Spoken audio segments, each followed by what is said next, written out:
Assalamualaikum warahmatullahi wabarakatuh. Bismillahirrahmanirrahim. Alhamdulillahirabbil alamin. Wassalatu wassalamu ala sayyidil mursalin wa ala alihi wa ashabihi ajma'in, amma ba'du. Saudara kaum muslimin wal muslimat dimanapun berada, jumpa dengan kami di video kali ini. Insyaallah akan membahas secara mendasar tentang haid, nifas, dan istihadah. Ada banyak pertanyaan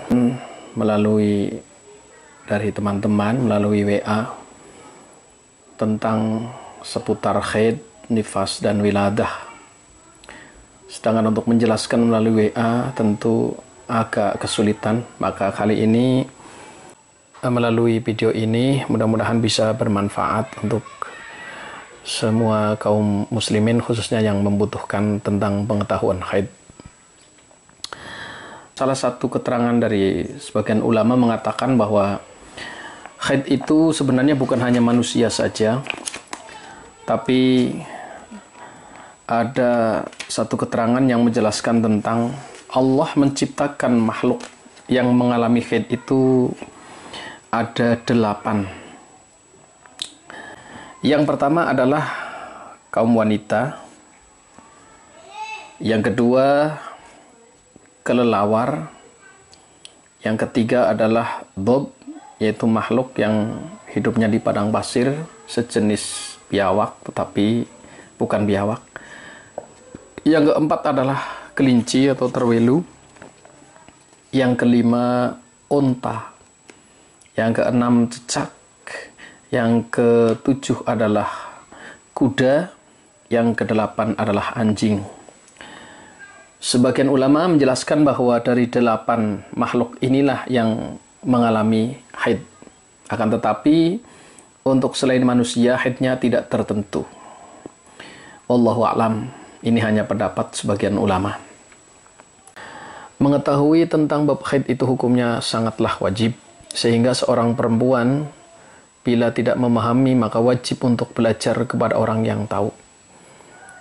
Apabila suaminya melarang untuk mempelajari tentang bab haid, maka suaminya adalah berdosa. Kecuali sang suami sendirilah yang kemudian keluar belajar menggali ilmu tentang bab haid dan kemudian mengajarkannya kepada sang istri. Bila tidak, maka sang istri wajib untuk keluar mempelajari tentang bab haid. Karena tadi disampaikan haid itu sangat erat hubungannya dengan sholat. Kalau seorang perempuan tidak memahami tentang bab haid, tentang nifas ataupun wiladah, tentu akan banyak sekali sholat yang ditinggalkan. Karena haid itu sangat erat hubungannya dengan ibadah sholat. Maka pada video kali ini mudah-mudahan bisa membantu bagi kaum wanita yang masih mengalami haid dan bagi para remaja.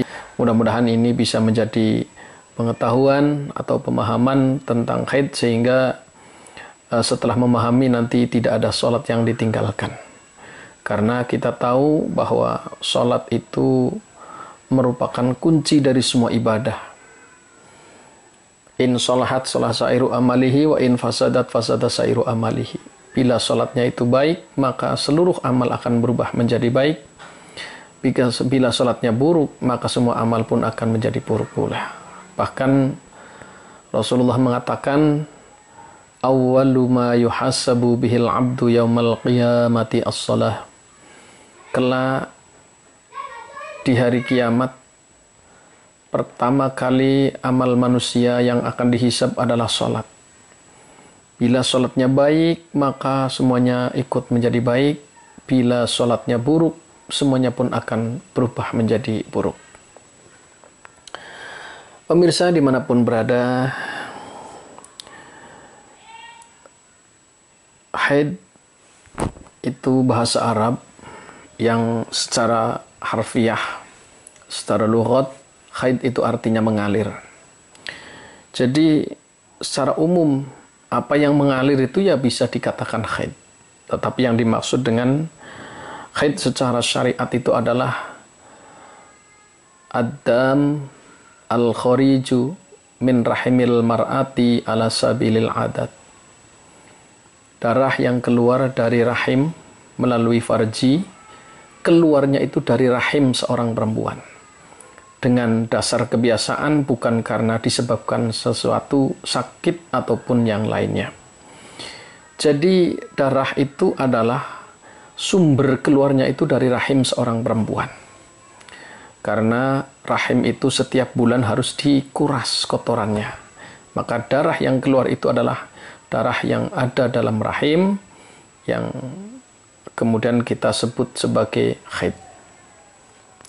Lalu penjelasan haid itu seperti apa? Insya Allah nanti akan dibahas pada keterangan atau video yang akan datang insya Allah.